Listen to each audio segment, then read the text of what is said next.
ప్రియ సహోదరులరా, విత్తనమనే పాడ్కాస్ట్కు స్వాగతం. కొన్ని వేల సందర్భాల సమూహమే జీవితం. అలాంటి వేల సందర్భాలలో యేసుని కలిసిన సందర్భం ఎంతో ప్రాముఖ్యమైనది. కేవలం ప్రాముఖ్యమైనదే కాదు, మన జీవమునకు పరమార్థం. ఈ పాడ్కాస్ట్ యొక్క ముఖ్య ఉద్దేశ్యం ప్రతి సందర్భము క్రీస్తుని తెలపటానికి, క్రీస్తుని తెలుసుకోవటానికి ఒక అవకాశమే అని తెలియజేయటానికి చేస్తున్న చిన్న ప్రయత్నం. మనం గొప్ప దైవజనులుగా భావించే వారి జీవితంలో ఈ గొప్ప సందర్భంలో ఏం జరిగిందో ఒకసారి చూద్దాం. Hudson Taylor. ఈ పేరు మీరు వినే ఉంటారు. చైనా దేశంలో ఉజ్జీవం తీసుకువచ్చిన దైవజనుడు.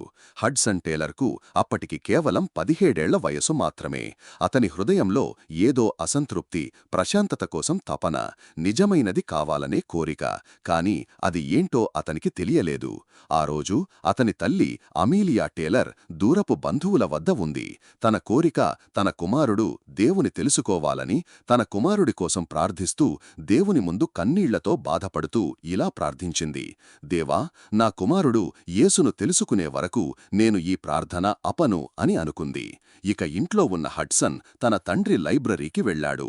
ఏదైనా చదవాలని చూస్తూ ఉండగా ఒక చిన్న గాస్పెల్ ట్రాక్ కరపత్రం కనిపించింది. దానిమీద సమాప్తమైనది అని రాసి ఉంది. ఏమి తోచక అది తీసుకుని చదవడం ప్రారంభించాడు. చదువుతూ ఉండగా సమాప్తమైనది అనే మాటలు అతని హృదయాన్ని వణికించాయి. ఆ మాటలు తనని కదిలించాయి.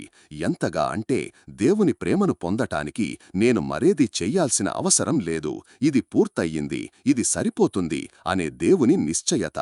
ఆ నిశ్చయత క్రమంగా దేవుని కోసం చైనా దేశానికి మిషనరీగా వెళ్లి ఉజ్జీవం తెచ్చే అంతగా దేవుని పట్ల ప్రేమగా మారాయి. విశ్వాసంతో ప్రార్థించే ప్రతి తల్లికి ఈ సందర్భం ఒక ఉదాహరణ.